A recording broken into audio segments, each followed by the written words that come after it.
Turn 1 Soul Ring. Nice. Got it. It's literally the only job Eric has. Well, that's a pretty demanding job. Like, I mean, you have a whole lot of responsibility when you're talking about coordinating 3 people to hit record at the same time. Oh, it's a big deal. Eric, what were you eating before we started recording? Just like leftover pot pie. Oh, nice. Was it chicken? Was it chicken pot pie? It is chicken. Oh, I fucking love chicken pot pie. nice. Chicken pot pie is the shit, bro. Oh, yeah. All right, everybody. Well, you're listening to Turn 1 Soul Ring, and we love chicken pot pie. I'm Kevin. I'm Eric. And I'm Riley.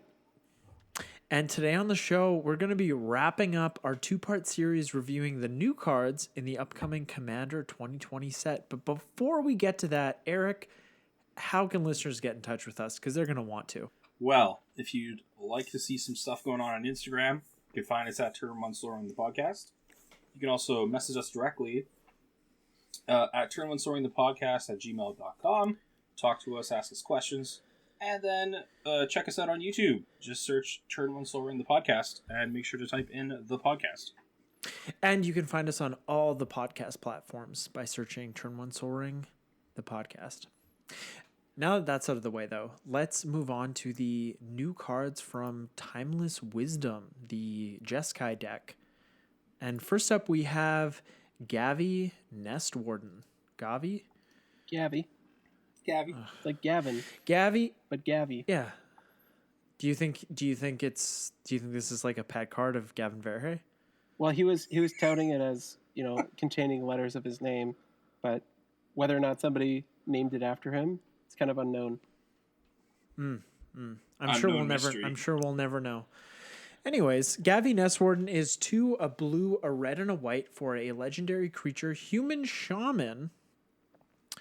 2/5. You may pay 0 rather than pay the cycling cost of the first card you cycle each turn. Whenever you draw your second card each turn, create a 2/2 red and white dinosaur cat creature token. So, regardless of the overall power level or application of this card, I always like to see cards that specify each turn as opposed to on each of your turns, because that just gives you more flexibility when using this card. Oh, yeah. Yeah, Gavi's pretty spicy. Yeah, like the first turn you play her, if you have like enough cycling cards, you can have 4 2/2s on your next go route. Yeah, absolutely. And there's, if I was building like a pure cycling deck, I would look for all the cards from Magic's history that have effects when you cycle them in these colors, because you're just getting, you're in a lot of ways, you're getting a free spell at instant speed on a spell that you would only normally be able to play at sorcery speed, right? Like all the decree cycle of cards, you're not getting the same effect when you cycle it, but you are getting an effect. Yeah, totally. So, yeah, Decree of Silence would be amazing in this deck. Absolutely, yeah. Decree of Annihilation, just destroy all lands for 0. Love it. Oh, God. Oh, boy. I'm sure it's already spiked. Probably. Yeah, and unfortunately for Gavi, like they did bring back a number of notable reprints for this deck. So people looking to build a cycling deck, like this is a really good place to start. Mm-hmm. A mother's love transcends species. Man, ain't that the truth? I love my kitties. Yeah, and those are kitty dinosaurs. Have you seen the kitty dinosaurs that are like the art for the kitten dinosaurs? The tokens? Yeah. They're so adorable. I haven't seen this token art. They're so cute. Yeah. Going ahead with another of the commanders in this deck is Akim the Soaring Wind. So 2 of anything, a blue, red, and white for a 3/4 bird dinosaur. Bird. It has flying. Whenever you create 1 or more tokens for the first time each turn, create a 1/1 white bird creature token with flying. Then you can pay 3 and blue, red, white creature tokens you control gain double strike until end of turn. One of my buddies has a bird tribal based around Duretti or Durevi. Yeah, Derevi, Derevi. And it's like this janky bird tribal thing, and this seems even more fitting for bird tribal. As a commander. Yeah. Yeah, well, because like Derevi's an actually really powerful commander, so Yeah. you know. And bird tribal is total jank. Yeah, absolutely. Next up, we've got a few partners. We've got Brawlin, Sky Shark Rider, and yes, he does ride a Sky Shark. Oh, he looks thrilled, doesn't he? he The looks smile yes. on his face. I mean, I'd be happy if I was riding a Sky Shark. Yeah. Who wouldn't be? Yeah. So Brawlin is 3 in a red for a human shaman, 3/3. It partners with Shabraz, the Sky Shark. And whenever you discard a card, put a +1/+1 counter on Brawlin, Sky Shark Rider, and it deals 1 damage to each opponent. So a nice little symmetrical damage dealing effect. And you can also pay red to give target shark trample until end of turn. And then Shabraz, the Sky Shark, is 3 white-blue for a legendary shark bird. Exactly. 3/3, partners with Brawlin, Sky Shark Rider. It has flying, and whenever you draw a card, put a +1/+1 counter on Shabraz, the Sky Shark, and you gain 1 life. And then you can pay an Azorius hybrid to have target human gain flying until end of turn. I really like these two. Like, I mean, if you're cycling, you're getting both triggers. You're dealing 1 damage to each opponent. You're gaining 1 life, and they just get bigger, and they partner well with each other to make them both big threats. Yeah, and I didn't mention this on the last episode, but I mean, first of all, I really like the fact that they made both the partner commanders foil in this set. So we're getting 4 foils as opposed to the normal 3 that we get. But also, I really like the flavor of these partner commanders because in each deck we have a monocolored human creature and an allied color like dual colored creature that is a monster, and in each variation the human's monocolor sits in between the allied color wedges that they're partnered with, which is just really, it's just a nice touch, you know? Yeah, nice attention to detail. Yeah, I appreciate it. Yeah, I can appreciate some nice details. Like them details. Show me them deets. Show me them teats.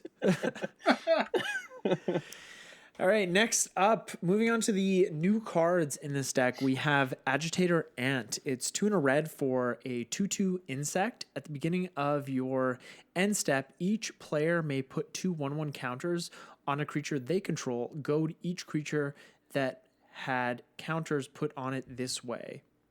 This is just a fun, chaos-inducing card, just more of that goad mechanic that we all enjoy so much. Yeah, goad's great. I love goad.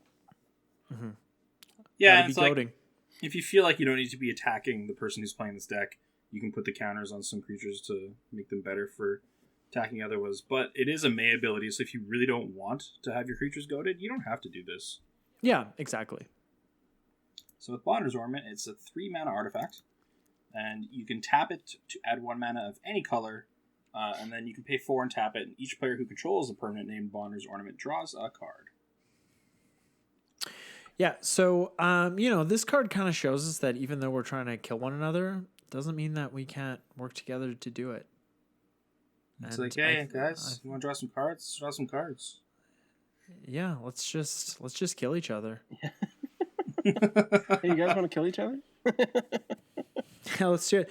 I mean, it is really nice that Magic kind of, taking a more extended view of the game and the experience, it does let us get a lot of that lethal frustration that we have in general out doing this thing with each other that, otherwise we'd have to like go to the dump and break things. So that's nice. And I don't think we consider that enough. There's a lot of value in that. Just lets us air our grievances through cardboard. Yeah. Yeah, and like the colorful language that the 4 of us use when we're playing Commander. We're not going to use any of it on air, but whew, it's pretty spicy. Yeah. Getting at each other's throats. Yeah. All right. Well, next up, we've got a Cryptic Trilobite.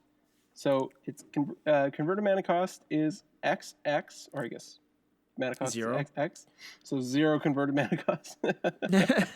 But Cryptic Trilobite enters the battlefield with X +1/+1 counters on it, and you can remove a +1/+1 counter on it to add 2 generic or 2 colorless mana.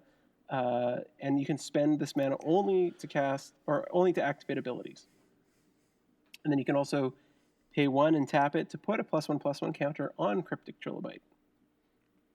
I'm a big fan. Yeah. So, I think this yeah, is that's pretty spicy. just it's a great rate. 1 mana for 2 mana. You can only spend it to activate abilities, but if you have effects that put multiple counters on things, you're getting a lot more mana that way. This card has a lot of combo potential. Yeah, It does, say so. definitely. Yeah. Yeah, it looks pretty spicy. And it It's can an go in interesting one. any deck. Wow. Look at that. Yeah. Wow. Next up, we have Crystalline Resonance. It's 2 and a blue for an enchantment. Whenever you cycle a card, you may have Crystalline Resonance become a copy of another target permanent until your next turn, except it has this ability. This card is just the bee's knees. it's just so good. Yeah. Oh, yeah. Yeah, I think this one's awesome because it is till your next turn. So then throughout all the other turns, you're going to have it. And so if you like duplicate something where you're gaining bonuses off of cycling cards and stuff like that, it's awesome. Yeah, and it says permanent, so you could copy Permanent, a land anything. to protect it. You could cycle a Yeah. card in response to a target to change it to an invalid target to protect it. There's lots of fun tricks you can do with this. Mm-hmm. Yep. All right, so next up is Dismantling Wave. It's 2 of anything and a white for a sorcery. For each opponent, destroy up to 1 target artifact or enchantment that player controls. And then you can cycle it for 6 and 2 white. When you cycle Dismantling Wave, destroy all artifacts and enchantments. Yeah, an instant speed board wipe for artifacts and enchantments is pretty sweet, even if it's at 8 mana. Yeah, like it is a little bit of a steep cost on this one. So this is why you want to have your Cryptic Trilobite out on the board. Yeah, that is an you do. activated ability, for sure. You got that right. Yeah. Yeah, it's pretty spicy. I'm a big fan of Dismantling Wave. Yeah, and even if you hard cast it in a 4-person pod, you are getting 3 targets for 3 mana. Yeah, it's a good rate. Hopefully. Yeah. I mean, it's It is sorcery up to, speed on so- its front, but the fact that you Yeah. can cycle it at instant speed is nice. Mm-hmm. Yeah. All right, next up we have Ethereal Forager, a big card's cool. whale. It's 4 blue for an elemental whale. 3/3. It's got Delve, so you can help delve away 4 cards from your graveyard if you want to. It's got flying. Whenever Ethereal Forager attacks, you may return an instant or sorcery card exiled with Ethereal Forager to its owner's hand. I think this is So great. I don't love this card. It's not a great rate. I mean, if you delve, it's 2 blue for a 3/3 with flying, so that is a pretty good rate. But what I like is that, first of all, it's an attack trigger, and second, you can get the cards that you exiled back with it. So you're not, like in a roundabout way, it really could be 2 blue for a 3/3. Yeah, I just Yeah, think in like- the context of this deck, like you're cycling likely instants and sorceries into your bin, and then if you delve, a few sorceries or instants out of your graveyard, just over the course of a few turns, you're getting those back into your hand so you can cycle them again. Mm-hmm. Yeah. Exactly. Some people may see it's a little bit slow because it is only 1 card per turn that you're attacking. But yeah, I think this card does actually have a lot of good value, and like a 3/3 for 2 mana is decent. And what And about, I think the attack trigger is really what takes it over the top, that it doesn't have to be combat damage, and that's just always preferable. Yeah. All right, next up we have Fierce Guardianship, which is 2 and a blue for an instant. If you control a commander, you may cast this spell without paying its mana cost. Counter target non-creature spell. Holy crap. So this is good. I mean, counter target non-creature spell for free is good as long as you control your commander. Counter target non-creature spell for 2 and a blue isn't nearly as good because you could just play negate. Yeah. So yeah, like this whole cycle of cards again, it's good, but you know, it is situational, and maybe I'm wrong about it, but I just feel like people are overvaluing. I think out of the cycle, this is probably the strongest one. Yeah, I would agree with that. Yeah, I mean, I think it comes down to, I mean, it's two things, right? It's what the card does, and it's also in the deck that it's in. How often do you have, how early and how often do you have your commander on the battlefield? That's what you need to factor into it. Yeah, I just like the idea of being able to cast Gavi, maybe on turn 5, right? Like, so I'm tapped out, and then just having this in my back pocket, just so if somebody does happen to try to remove her with an instant or sorcery, I can just counter it. Yeah, it's just protection for your commander, which is awesome. Mm-hmm. Yeah. All right, so next up we have the Herald of the Forgotten. So it's 6 of anything and 2 white for a 6/6 cat beast with flying. When Herald of the Forgotten enters the battlefield, if you cast it, return any number of target permanent cards with cycling abilities from your graveyard to the battlefield. Now that's cool. Yeah, you could. This card is so sweet. You can totally, in this deck, you could just like load up your yard with permanents with cycling by traumatizing yourself, and then just like use flash to flash this out early, and man, you got a stew going. Is Riley laughing? Is that what I hear? That's something else. Yeah. Those are my initial thoughts. Yeah, this seems like an appropriate finisher for the deck. Like, I mean, over the course of the game, you're cycling things into the bin, and then slam a 8/8 or an 8 mana 6/6, brings everything back. Probably get quite a lot of good value off of that. We've already covered Martial Impetus, but I think it was in a previous episode, so we might as well touch on it now. Yeah, let's touch on it. For 2 and a white, you get an enchantment aura. Has an enchant creature. Enchanted creature gets +1/+1 and is goaded, so it has to attack one of your opponents until your next turn. Whenever enchanted creature attacks, each other creature that's attacking one of your opponents gets +1/+1 until end of turn. So you're going to hope that somebody has a go wide strategy. Mm-hmm. Yeah. Because that's where they get the most value. Absolutely. Yeah. Next up, we have Psychic Impetus. It's 2 and a blue for an aura enchant creature. Enchanted creature gets +2/+2 and is goaded. Whenever enchanted creature attacks, you scry 2. And, you know, I know the idea with these is that we put them on our opponent's creatures, but you can put them on your own creatures, obviously. And, you know, like, as my point is that you can use these cards offensively, defensively, and politically. You know, it's not just always putting them on your opponent's creatures. Yeah. Yeah, exactly. And rounding out all 3 colors here, we do have the Shiny Impetus, which is 2 of anything and a red for an enchanted creature aura. Enchanted creature gets +2/+2 and is goaded, and whenever the enchanted creature attacks, you create a treasure token. You get a little bit of ramp. Love those treasure tokens. Give me some ramp. Yeah, I'm in. Please, give me anything. and give me everything and ramp. All right. Next up, we've got Spellpire Phoenix. For 3 red, you get a Phoenix 4/2 with flying. And whenever Spellpire Phoenix enters the battlefield, you may return target instant or sorcery card with a cycling ability from your graveyard to your hand. And at the beginning of each end step, if you cycle 2 or more cards this turn, return Spellpire Phoenix from your graveyard to your hand. So I think it's an okay way to get another use out of your cycling cards, but I think overall it's kind of slow, a little clunky. But yeah, I'd agree with that, because even if you aren't able to recur this creature, being able to get an instant or sorcery back that you've cycled is in some cases worth the 5 mana and the 4/2 flying body. And if you do still have this in the deck, like, it's just some extra value for what your deck is doing. You're cycling cards anyways, drawing more, and then if you get this back, get something else back from the graveyard just as a bonus, like, sure. Yeah. Yeah. Yeah, it wouldn't be something I would take out immediately. Plus, you know, I only have so many slots. So Yeah. I can't do it.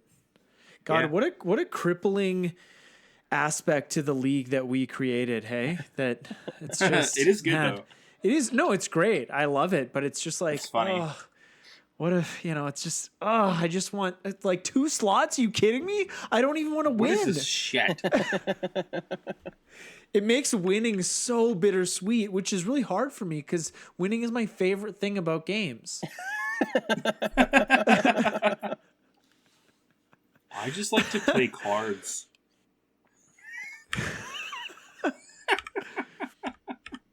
Next up, we have Surly Badgersaur, which might be my favorite name for a card in the set. It's 3 in a red for a badger dinosaur, 3/3. Whenever you discard a creature card, put a 1/1 counter on Surly Badgersaur. Whenever you discard a land card, create a treasure token. And whenever you discard a non-creature, non-land card, Surly Badgersaur fights up to 1 target creature you don't control. My woods teacher used to tell me that I was surly. You guys believe that? I don't think I'm surly at all. One thing to note about the Badgersaur is it's not a May ability on that fight. So I know could be a bit of a liability. Stinks. Yeah. Yeah. I was thinking that too. But otherwise, I like him a lot. But yeah, the fact that it's not a May ability really hurts. Yeah. Or it could. Yeah. Hopefully you're able to take down a couple things before it dies. Yeah. Yeah. It's cool that they're putting these effects on a creature in red, though, too. Because black's really been the one to have this kind of stuff. Right. Like Waste Not. Yeah. Yeah. And Bone Miser was the one from Bone Miser. C19. Yeah. Yeah. The same kind of thing. But yeah, all the discard matters effects are predominantly black. Yes, sir. Yes, All right. surely. Let's go to the cards that are printed in Ikoria. Yeah, could we? So we have a Boon of the Wishgiver, which is 4 of anything and 2 blue to draw 4 cards, but you can just cycle it for 1. That's right. Yep. Yeah. And if you have Gavi on the battlefield, you cycle it for nothing. Ooh. Oh yeah. Exactly what I want to use my I love free cycling the on. Wish Giver. All right, next up we have Neutralize. And we've talked about this in a previous episode, but for 1 blue, you get an instant counter spell with cycling 2. This counter spell is so good. I enjoy it. It is. Yeah. Yep. Next up, we have Ominous Seas. It's 1 and a blue for an enchantment. Whenever you draw a card, put a 4 shadow counter on Ominous Seas. Remove 8 4 shadow counters from Ominous Seas. Create an 8/8 blue Kraken creature token. And if you don't want to do any of that, you can just cycle it for 2. That's what I'm doing. Or if you have Gavi on the battlefield, you cycle it for nothing. Whoa. Whoa. Yeah. What if you had this like turn 3, Riley? Would you still cycle it? I'd think about it. He'd think about it long and hard enough for like somebody to go to the bathroom for sure. Yeah, exactly. Yeah. Hopefully I'll think about it long enough that my opponents will concede. There you go. Can you imagine? We need to install a point for that. Yeah. Yeah. You get 10 Make points your for opponents conceding. concede through frustration. Oh yeah. Oh, making your opponents concede. That seems like a difficult thing to quantify because I would just lie. Yeah. Yeah. All right. So next up is the Rogrin Crystal. So it's 3 mana, and then it taps for Jeskai colors, and you can cycle it for 2. Yep. Seems good in this deck. The vegetation in Rogrin is dull, but that only makes the towering crystal structures gleam brighter. Nice. It looks pretty desolate though. I wouldn't want to live there. Me neither. And Winnipeg is awesome. Now we have Reconnaissance Mission For 2 blue, you get an enchantment that says whenever a creature you control deals combat damage to a player, you may draw a card, and has cycling for 2. Yeah, Cool. it's just a better coastal piracy. Yeah. Oh yeah, I'm in. Also, the foil's probably going to be cheaper with all the collector's boosters and all that shit. There you go. Okay, so moving on. Moving on up to Rooting Moloch.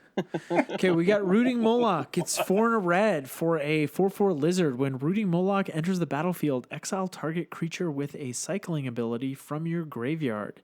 Until the end of your turn, you may play that card. Ooh. End of your next turn. Yes, thank you. End of your next turn. You could totally play some lands with cycling. Yep. Yeah. Like a, what is that one? Anyways, let's finish reading the card. The It also has Triland? cycling too. Yeah, the Triland, absolutely. Yeah. I was thinking of the Onslaught or Urza's Saga cycling lands, but I'm a bit of an old Magic player. Well, good news for you. They reprinted a lot of those lands.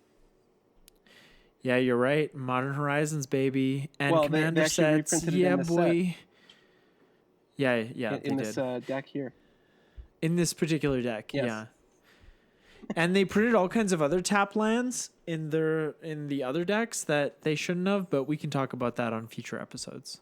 But yeah, this is sort of like, I like this card because you're kind of drawing a card from your graveyard and then you get to recast it or play it. I really like that it says you may play that card because then you can hit lands. That's a really nice touch. They didn't have to do that. Well, they were generous today. Yeah, I guess. All right, next up we have Savai Thundermane. So it's a red and a white for a 3/2 elemental cat. Whenever you cycle a card, you may pay 2. When you do, Savai Thundermane deals 2 damage to target creature, and you gain 2 life. This is just repeatable removal. Yeah. It is. It seems Which is pretty nice. meh to me. Honestly, keep- I think just- the activation cost is a little high. Yeah, it would be nice if you didn't have to pay anything. You could just ping. Yeah. Yeah, I'd take that. That'd be really good. Or even What are you paying gonna 1 do? to deal 2. That'd be good. Yeah. It's amazing the gulf between 1 and 2 mana, hey? Oh, yeah. Oh, yeah. Next up, we have Valiant Rescuer. For 1 and a white, you get a human soldier. It's a 3/1, and it says whenever you cycle another card for the first time each turn, you create a 1/1 white human soldier creature token. And this card is cycling 2. Oh, you know what I just thought? You could because this is a Jeskai deck, you could put Brutaclad into this deck and just go nuts with like your best token. I mean, the other option is you just build a Brutaclad deck and have fun. Yeah, that works too. But in one of these decks, like one of our rules in the league is that you can build around any legendary creature in the deck. So like one of the decks has like Alesha, so you could just build an Alesha deck. Yeah, I used to have an Alesha deck. I took it apart a while I ago. know, it was spicy. Yeah, it was a good deck. It's fun. Honestly, if I, for whatever reason, ended up with the humans deck, I would probably run Alesha. Yeah, me too. I'm not stupid. All right, next up we have Zenith Flare. It's 2, a red and a white for an instant. Zenith Flare deals X damage to any target, and you gain X life, where X is the number of cards with a cycling ability in your graveyard. That's an interesting spell.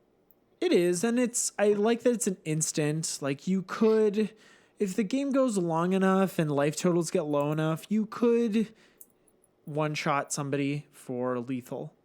But it's very much an ideal case. Yeah. Yeah, but you're like, oh, I didn't see that 9 damage coming out of this spell. All right, so let's move on to the new cards from Enhanced Evolution. The last deck for us to talk about. That's right, and we never have to do this again. until Zendikar Rising, then we got to do it again. But it's only 2 decks. Yeah. Feed my fish, not too much. So we have Otrimi, the Ever Playful. I really like the art on this card. Yeah. Me too. Yeah. Yeah, He's a it's good boy. great. He looks awesome. He seems He's like a just- sweet boy. Yeah. Oh yeah, really Yeah. sweet. So it's a 6/6, and it the mana cost is 3 of anything, black, green, blue, and then it has mutate for 1, and then black, green, blue, and it's got trample. Whenever this creature deals combat damage to a player, return target creature card with mutate from your graveyard to your hand. So they actually did a mutate commander. Yeah, so obviously you're going to be limited by how many cards with mutate you have access to, because we only have Commander 2020 and the Ikoria standard set to pull mutate cards from right now. And it's a graveyard deck, which is very powerful, but it can be shut down pretty completely with a lot of cards. Yeah. If you have a good graveyard going, you can exile that graveyard and those cards are just gone in most cases. Just gone. Yeah. All right. Well, next up we've got Zaxara. Yeah, Zexara. Zazara. I think because X can also be a Z sound, so you could do Yeah. like Zazara, like Xena, Warrior Princess. All right. Zazara, the exemplary. For 1 black, green, blue, we get a Nightmare Hydra. It's a 2/3 with Death Touch, and it has tap to add 2 mana of any one color. And whenever you cast a spell with X in its mana cost, create a 0/0 green Hydra creature token, then put X +1/+1 counters on it. The thing in Commander that we always are looking for is card draw and mana ramp. So if your Commander has one, or if you're really lucky, it has both, I think you're not too disappointed. So for no other reason, I like this card for that, and that it's a good blocker. Yeah, and it's a nice option for Hydra Tribal, which I mean is one of those kind of casual decks that people like to slam together. So I think it's fun. Yeah. Yeah, this is really cool with Hydra Tribal. Okay, moving on to the partner commanders for this deck. We have Kazur, Ruthless Stalker. He's 3 and a green for a legendary creature, human warrior, and he partners with Ukima, Stalking Shadow. He's a 3/3, and whenever a creature you control deals combat damage to a player, put a 1/1 counter on that creature. Ukima, Stalking Shadow is 1 a blue and a black for a 2/2 legendary creature, Whale Wolf. Whew, that's a mouthful. It's a whale wolf. Oh, it's a big whale. Partner with Kazur, Ruthless Stalker, and Ukima, Stalking Shadow can't be blocked. When Ukima leaves the battlefield, it deals X damage to target player, and you gain X life, where X is its power. So these two could snowball really quickly and make Ukima really big. But what's really great about these two is that Kazur isn't concerned specifically with Ukima. It's whenever a creature you control deals combat damage to a player, you get to put a 1/1 counter on it. So you could just make your board just bigger, and bigger. Bigger? Yeah, just keep getting that damage through. I'm into it. All right. Well, if Riley's into it, then I'm happy. And it's also when Ukima leaves the battlefield, so it's not concerned with dying, which is always preferable. Yeah, that's another good point. Mm-hmm. So let's move on to the new cards printed for this deck. Oh, right. Boneyard, Mycodrax. There's a lot of weird ones in this deck.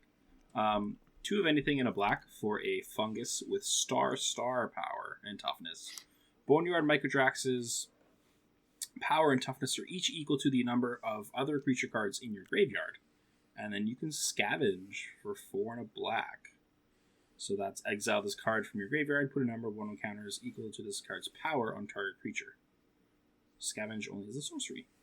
So I guess this is a good mutate target. Could be. because it could have a high power toughness, and then you're getting all those keyword abilities Yeah. when you Yeah. mutate onto it over and over again. Yeah, Right? that's definitely an option. I think Yeah, that's totally. the idea. Yeah. I mean, the other option, of course, it dies. It still checks its power and toughness in the graveyard, so you just scavenge onto whatever target you want, and you make a big, thick boy. Yeah. The scavenge on this card is really cool. You can definitely just get a whole ton of counters. Yeah. Next up, we've got Capricopian. For X in a green, you get a Goat Hydra. Yeah, bringing goats back. It's a 0/0, but when it enters the battlefield, or it enters with X +1/+1 counters on it, you can pay 2, put a +1/+1 counter on it. Then you may reselect which player Capricopian is attacking. Only the player Capricopian is attacking may activate this ability, and only during the declare attacker step. So if you're swinging at somebody, they can choose to pay, make it bigger, and swing it at somebody else. I think that's pretty fun. Yeah. Yeah, Would that's this neat. this would get around goad, right? So like if you Yes. yeah, because you're already attacking. Yeah, you can reselect. So yeah, you would just put it on another player, and it would be attacking that other player. It doesn't really Right, matter okay. if that, like, because you're not paying for costs. So if somebody had like a propaganda or like a ghostly prison, you wouldn't have to pay for Right. that cost at that point. You could just redirect it, so it's attacking that player. Oh, that's kind of fun. Yeah, but of course it can't attack the player that is attacking with it. So you can't just flip it on its controller. Yeah, because you can't attack yourself. Yeah, at least not in Black Border sets. Oh. Next up, we have Deadly Rollick. It's 3 and a black for an instant. If you control a commander, you may cast this spell without paying its mana cost. Exile target creature. This one's 4 mana. It is, yeah. I thought they were all 3, but this one's 4. It's got nice flavor text too. Otrimi was disappointed at how quickly its new friend got tired and stopped playing.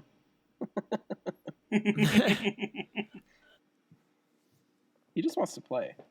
Yeah, this one seems, because like a couple of them, even potentially the green one, do protect your commander.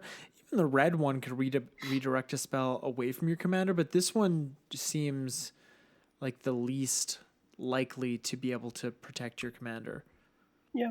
Yeah, this one's just like removing something on the battlefield. It's kind of That's the reminiscent problem. of Snuff Out. Like, at the very least, you've got Otrimi on the battlefield, and somebody goes to remove Otrimi, and you're like, whatever, I'll just snuff out one of your creatures, basically. Yeah. Dredge the Mire. 3 of anything in a black. Each opponent chooses a creature card in their graveyard. Put those cards on the battlefield under your control. Yeah, I don't like letting my opponents make choices like this. So it's really dependent on the stage of the game and how many creatures each opponent has to choose from. I see so many situations where people just have like mana dorks or something even like... Yeah, and Yeah. they just choose those. Yeah, and you're like, I'm trying to get big value out of this. It's like, well... It's another alright. card for could you- my the deck that I'm building where my opponents make choices, though. That's Yes, it right. is. Yeah. Card for Riley. There you go. Next up, we have Manascape Refractor. This is 3 generic for an artifact. It enters the battlefield tapped, but it has all activated abilities of all lands on the battlefield. And you can spend mana as though it were mana of any color to pay the activation costs of Manascape Refractor's abilities. This card is super cool. I really like it. Like, at the very least, it's a mana rock, right? It's tapping for a mana of whatever land is on the battlefield. But any, I mean, this could be well,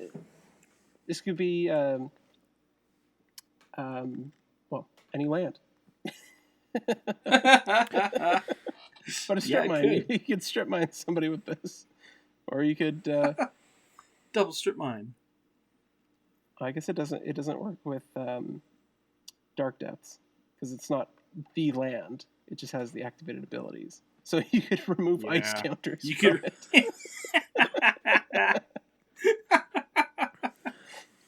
it. Yeah, of course, if you have like a Gaia's Cradle or something, like that's when this card just really shines. Yeah, this card is spicy. I like it. Yeah, or having like 2 Nykthoses is pretty good. Oh yeah. Although, well, yeah, because it doesn't become a copy; it just has the activated ability. Yeah, that's pretty spicy. Right. Yeah. Okay, moving on to Mind Leecher. It is 4 and 2 black for a 5/5 Nightmare with Mutate. The Mutate cost is 4 and a black. It has flying. Whenever this creature mutates, exile the top card of each opponent's library face down. You may look at and play those cards for as long as they remain exiled. This card's pretty sweet. That's pretty spicy. And with a Chromatic Lantern or the new Dryad of the Elysian Grove, it really wouldn't be difficult to cast these spells. Or even in the artifact that we just talked about, the Capricopian. Yeah. You mean the Manascape Refractor? Oh, I'm on the wrong list. Yeah. What the hell is Capricopian? That's It's the Goat Hydra. It's the green creature. It's the Goat Hydra. The Goat Hydra. What a silly thing. This card seems solid, and even casting it like a 5 mana 5/5 with flying, and you get that, you just keep getting that mutate trigger. Yeah, it's pretty cool. And that's definitely like it. So it's you can sort of think of it like a 4 or a 6 or 5 mana 5/5 with flying, and whenever it mutates, you draw 3 cards. Yeah. So it is cast, so you play, so you do get lands. Get them lands. I like how they're doing the play a lot. Yeah. Me too. Yeah, I like how just like cutthroat it's making Commander. Like even lands now are on the like in people's crosshairs. I love it. Like I just want to see people play Armageddons, and like if I get that Gavi deck, I'm gonna cycle Decree of Annihilation every game. Okay, let's hope you don't win the draft. God. I hope I don't win the draft either. I don't want to be like this, but I don't have a choice anymore. Just it's there. You gotta do it. It's right at the surface. Yeah, I got nothing to lose.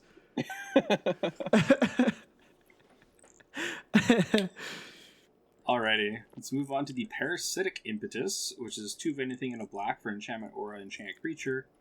Enchanted creature gets +2/+2 and is goaded. Whenever enchanted creature attacks, its controller loses 2 life and you gain 2 life. Yep. So we talked about this one last episode. Yep. Same story here. Yeah. It's this whole cycle of cards seem like a lot of fun. Yep. Yeah. And again, Can't wait to play them. yeah, we another impetus to throw in there. Another one that we've covered in previous episodes. Predatory Impetus, an enchant creature for 4 and a green. Enchanted creature gets +3/+3, and must be block defable, and it's goaded. Pretty spicy. A spicy boy. It's Spicy. Same story here. We have Psychic Impetus. It's 2 and a blue for an aura. Enchant creature. Enchanted creature gets +2/+2 and is goaded. And whenever enchanted creature attacks, you scry 2. Can't go wrong. You could. Next up, we have the Sawtusk Demolisher. So this is 4 of anything and 2 green for a 6/6 beast. You can also mutate it for 3 and 1 green. It's got trample, and whenever this creature mutates, destroy target non-creature permanent. Its controller creates a 3/3 green beast creature token. That sounds like something. Yeah. Yeah, it's like that's just Beast Within on a mutate stick. Yeah. Yeah. Non-creature, but sometimes non-creature permanents are the most important permanents to get rid of. So. Yes, Exactly. I suppose that is a color pie corrected Beast Within on a mutate stick. Yeah. I didn't know we were being PC. PC. It's pie correct. I see. Okay, we've got Souvenir Snatcher. For 4 and a blue, you get a bird. Bird. It's a 4/4 with mutate, 5 and a blue. Flying, and whenever this creature mutates, gain control of target non-creature artifact. That's pretty spicy. Yeah, I like this a lot. I mean, at the very least, it's got a keyword ability that flying. So, you make your Otrimi flying, and you steal an artifact. Yeah, and unlike most of the mutate costs, it's higher than the mana cost on the creature. Yeah. Yeah, it doesn't happen often, But there it is. yeah. So you can still have all your other mutate creatures on here and get that ability. So you may not have to spend the 6 mana for it. Yeah, absolutely. Okay, next up we have Tidal Barracuda. Ooh, Barracuda. So it's 3 and a blue for a 3/4 fish. Any player may cast spells as though they had flash. Your opponents can't cast spells during your turn. Fish. Seems great. I love this. Yeah, Yeah. I think this is going to see play in a lot of decks. And I do like how it's sort of like a reverse Teferi where it lets everybody do everything or at least cast spells at flash. But I do like the chaos that this could induce. And I just love that it shuts it off when it's your turn. Yeah, absolutely. It's like a grand abolisher. Like, no. When it's my turn, don't do anything. Yeah. This is for me. Yeah, it's pretty great. Yeah, and it's a good rate. It's a 3/4 with swimming. You know, With swimming. It would just suck to be the player going after you though, because you couldn't do the whole end step, flash in stuff. Oh yeah. Yeah. You have to flash. You have to have to do anything at instant speed. Yeah. I guess you couldn't. I guess you'd have to do it in response to this. Right. Like you could do it on the other person's end step before this player starts their turn. Yeah. Yeah. Right. The player before your turn, kind of thing. Yeah. Right. Yeah. Right. You're right. All right. What is my... Next up, we have the... Yeah, we're moving on to the new cards printed in this deck. And this deck actually has the highest number of new cards from the main Ikoria set because, like we said at the top of this deck, it's a mutate deck, so they can only pull cards from the main standard set and the cards that they decided to create for this particular commander deck. Alrighty, so we have the Archipelagor. There he is. It's got to be the weirdest name in this set. So it's 5 of anything and 2 blue for a 7/7 Leviathan. And you can mutate it for 5 and only 1 blue. Whenever this creature mutates, tap up to X target creatures, where X is the number of times this creature has mutated. Those creatures don't untap during their controller's next untap step. Yeah, this could just really shut down combat because you're getting it every time you mutate onto it. So this could be pretty solid. I just don't think it's very good in Commander. Yeah, it's a little of course expensive for that ability. Yeah. Yeah. A little underwhelming, but I guess you got to dig deep when you're introducing a new mechanic. Exactly.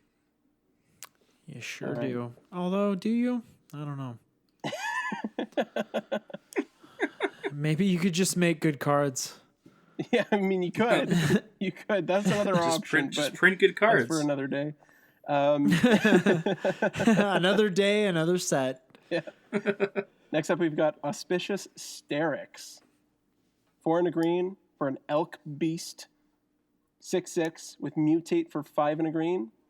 Whenever this creature mutates, exile cards from the top of your library until you exile X permanent cards, where X is the number of times this creature has mutated. Put those permanent cards onto the battlefield. Now this is spicy. I like that. This is like this is so Genesis wavy. I love it. Yeah. Yeah, this is great. I'll take that. Yeah, this card seems so good. Even in limited, this like in a week, in not even that week of a pack, this is first pickable. Yeah, I mean it's a 5 mana 6/6 at its base, so that's pretty tight. Yeah. Yeah. All right, next up we have Boneyard Lurker. It's 2, a black and a green for a 4/4 Nightmare Beast. It has mutate for 2 and a 2 hybrid mana of black and green. Whenever this creature mutates, return target permanent card from your graveyard to your hand. So what's great about this is if you mutate this onto Was it Ortimi? Otrimi? Or Ortrimi? Otrimi. Otrimi. Hi. Otrimi. Oh boy. So if you mutate this onto Otrimi, you're getting a mutate card back from the graveyard to your hand, and then you can also get a permanent back from your hand. And then you keep mutating, and you just keep getting 2 cards back from your graveyard, so long as you have those card types in your graveyard. Yeah. That's some serious value. Yeah. Yeah, it's got some Yeah, value. I like it. Mm-hmm.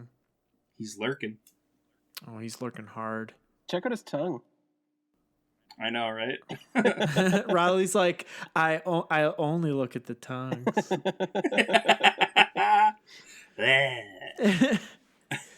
Look at this tongue, Riley. Yeah, I see it. Oh boy. So next up we have the Cavern Whisperer. So it's 4 of anything and a black for a 4/4 Nightmare. It's got mutate for 3 and a black. It has Menace, and whenever this creature mutates, each opponent discards a card. This is super annoying. If you Yeah, I hate mutate discarding multiple cards. times, it's just the worst. Ugh. I mean, this is a common, and I think it's better than the unpronounceable blue thing that we just talked about. Yeah. It was, I'm not going to try to pronounce it, but I agree. But it gives menace, and it affects the board when it enters the battlefield by making your opponents discard a card. Yeah, no, that's devastating. Chittering Harvester is our next boy. 5 and a black for a Nightmare, 4/6. It has mutate for 4 and a black. And whenever this creature mutates, each opponent sacrifices a creature. Oh, God, if you thought the last one was bad.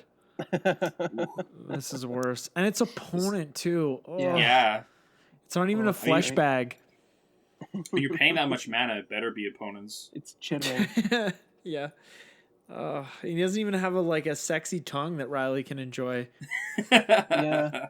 I think this one's pretty sweet, too. You can do Oh, yeah. If you really stack up some mutates going on, you can get some cool stuff going. Ooh, this has got to be my favorite. For sure. Okay, next up we have Dreamtail Heron. It's 4 and a blue for an elemental bird. Bird. Yep. Bird. I was waiting for it. It's a 3/4 and it has mutate for 3 and a blue. It has flying. Whenever this creature mutates, draw a card. Yes. I'm like, yeah, I'll draw a card. Please. Draw a card. I need this. Yeah. Draw a card. Just let me Draw a card after please. I've had to discard cards? Yes, please. I need this. All right, next up we have the Glowstone Recluse. It's 2 of anything and a green for a 2/3 spider with reach. Whenever this creature mutates, put 2 +1/+1 counters on it. Yeah, why not? Yeah. I mean, it's nice that it has reach, so you can definitely get a decent blocker out of this card. Yeah. Yeah, and whatever you put it on, you can give that thing reach, and it's always giving the +2 1/1 counters on it as well. So Yeah, and I mean it's 2 and a green, so it's one of those early drops that you can put down to start mutating onto, right? Mm-hmm. Yeah, totally. Always got to be thinking about what you're going to mutate onto later. That's what this... Man, I think this limited format's going to be so much fun. It's just too bad that we're all going to have to stay home and we can't go and play with the cards and paper. Yeah. And I know Riley's feeling that hurt far more than I am. I'm itching for that F&M. Yeah. He's getting a rash. He's itching so hard. Yeah. Next up, we've got Insatiable Hemophage. Hemophage? Yeah, it's tomato. Yeah, look at that goat. Yeah, it does look like a goat. It's a goat nightmare. That goat is not having a good day. Hemophage. That's what I'm going to say from now on. All right, for 3 and a black, you get a 3/3 Nightmare with mutate for 2 and a black. It's got Death Touch, and whenever this creature mutates, each opponent loses X life, and you gain X life where X is the number of times this creature is mutated. I mean, at least it gives it Death Touch, right? Otrimi's got Trample, so good old Trample Death Touch trick. Ooh, yeah. That's good stuff. Yeah, this isn't going to gain you that much life. I'm just thinking how many times the creature's going to get mutated before one of your 3 or 4 opponents decides that it's just too much value if this continues. Yeah. And that's really the downside to mutate if you don't give it an ability like Hexproof or put something on it to give it Hexproof or Shroud. But you don't want to give it Shroud because You want to be able to target it. Yeah, you want to be able to target it. Yep. Next up, we have Migration Path, which we talked about in our set review. But Migration Path is 300 green for a sorcery. Search your library for up to 2 basic land cards. Put them onto the battlefield tapped, then shuffle your library. And it has cycling too. So this isn't the cycling deck, but it is a green deck, so they want you to be able to ramp. Yeah, man. Yeah. I'm into it. Oh, I'm so into it. Why would I even play Explosive Vegetation? I wouldn't touch Explosive Vegetation with a 10-foot pole. 10 foot full? That's right. You got it. You heard what I said. You could have both in the deck though. Yeah, I know. And in like a deck where you care about like, like maybe an angry Omnath deck. Yeah. You could throw those in. Yeah, for sure. Yeah. All right, next up we have the Migratory Greathorn. It's 3 of anything and a green for a 3/4 beast. Mutate it for 2 and 1 green. Whenever this creature mutates, search your library for a basic land card, put it on the battlefield tapped, then shuffle your library. So, yeah, mana ramp on the mutate creature, that's good. Yeah, this is like a repeatable Thunderherd Migration on a stick. There you go. Yeah. Do you guys remember that card? It was like 1 and a green, and you got to. It was like 1 and a green for a rampant growth, but if you revealed, A dinosaur. you had to reveal a dinosaur, or else it cost 2 and a green. Yeah. All right, we've got a pouncing shore shark. So we've got sharks in the air, we've got sharks in the water that are pouncing onto the ground. Nowhere is safe. Nowhere is safe. Sharks everywhere. It's for 4 and a blue. It's a shark beast for a 4/3. For 3 and a blue, it can mutate, and it's got flash. Whenever this creature mutates, you may return target creature an opponent controls to its owner's hand. Yeah. This is pretty solid. I mean, if nothing else, the art on this card is is solid. I mean, a shark with little arms and hands. I love it. Yeah, good old shore shark. Shore shark. We have Trumpeting Gnar next. It is a green and a blue for a 3/3 beast. It has mutate. The mutate cost is 3 and 2 hybrid green-blue mana. Whenever this creature mutates, create a 3/3 green beast creature token. So if this stays on the battlefield and you get to keep mutating it, you're just gonna build up a board. Yeah, it's nice that you're getting 3/3s. Mm-hmm. Oh yeah, yeah, that's what you want. Do you want it? Oh, I want it bad. So we've talked about these decks for a couple of hours now, and just coming to the end of it and talking about sort of final thoughts. And my final thoughts is that it's sort of hard to be excited about this product for 2 reasons. The first one being that I don't know when myself or any of us are going to get to actually play with these cards in a paper setting. And, we've sort of talked about that throughout the course of these episodes. And that's not WotC's fault, of course. We all know why that's happening. But the second reason is it's hard to be excited about this product because the new cards, a lot of the new cards are a ton of fun and they're good and they're playable. And, the reprints are also adequate. But, when I look at these decks every year, I always look at the mana base and the ramp package, and I'm always disappointed. And I know that these decks are for new players, but there's no reason to put this many tap lands in these decks, enter the battlefield tap lands in these decks, nor the mana rocks that have a higher CMC than 2. Yeah.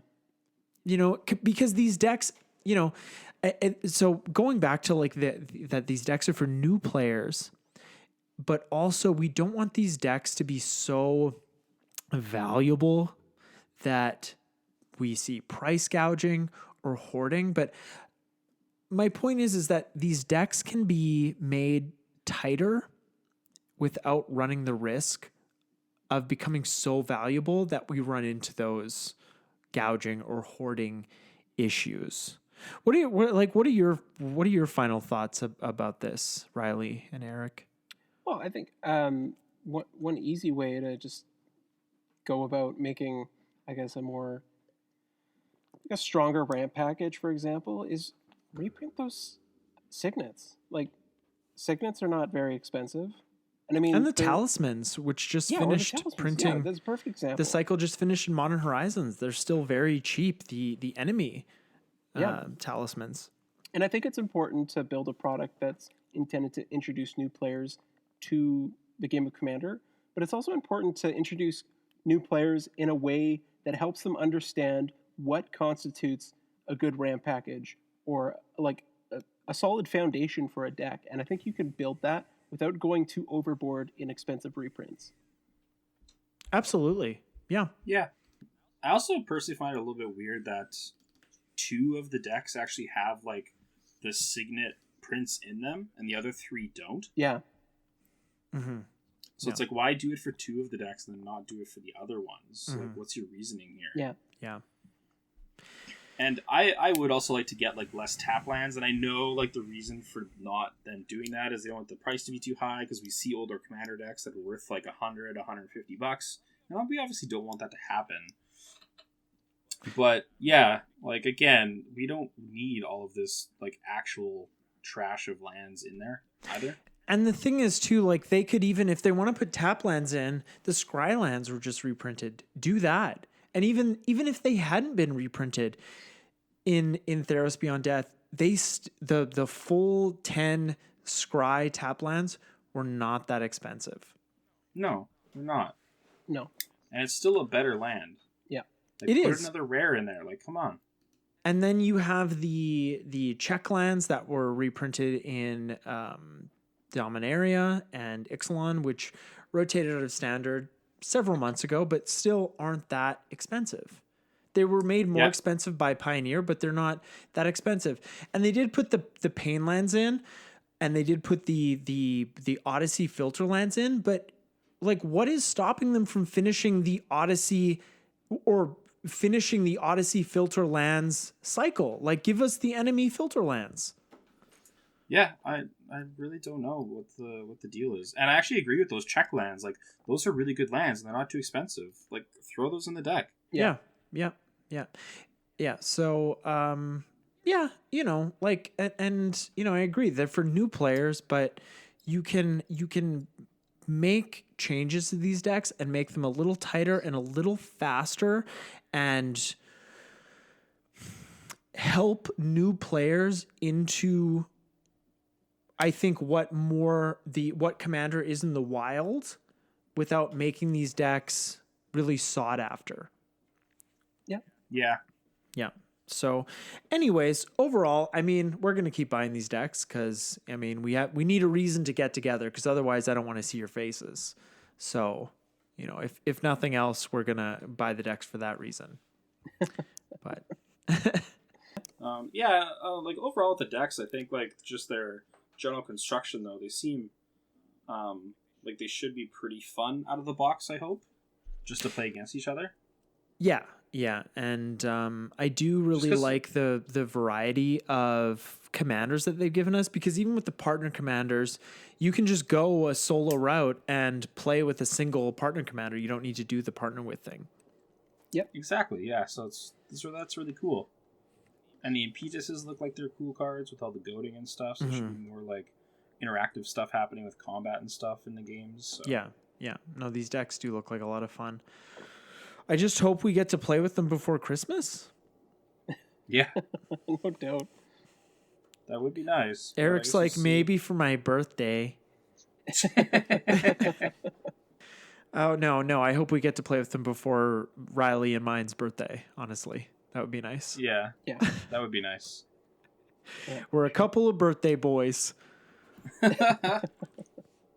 Well, folks, with that, we're going to wrap up this 2-part series reviewing the new cards from Commander 2020. But we will be back next week to talk about something Ikoria related, I'm sure. And we'd like to thank our lovely editor Ainsley for her behind the scenes work that she does each and every week. you can find me on Instagram at Command Beacon as usual. And Riley, where can the listeners find you on social medias? Yeah, you can find me on Twitter at Riles Dayton, and you can find me on Instagram at Riley_Dayton. Yeah, I got to get Twitter so I can start getting your tweets. Yeah. I don't tweet out that often, but I like to kind of observe and participate in the Magic community on Twitter. It's a pretty strong community on Twitter. Oh, okay. Well, if nothing else, I'll get into Twitter for that. All right. Well, before you hop to the next episode, please check out all the links in the show notes. And thank you so much for listening. We appreciate each and every one of you. Thanks, everybody. See ya. All right. And wash your hands. Yeah, Stay safe. wash those filthy hands. Turn one soul ring.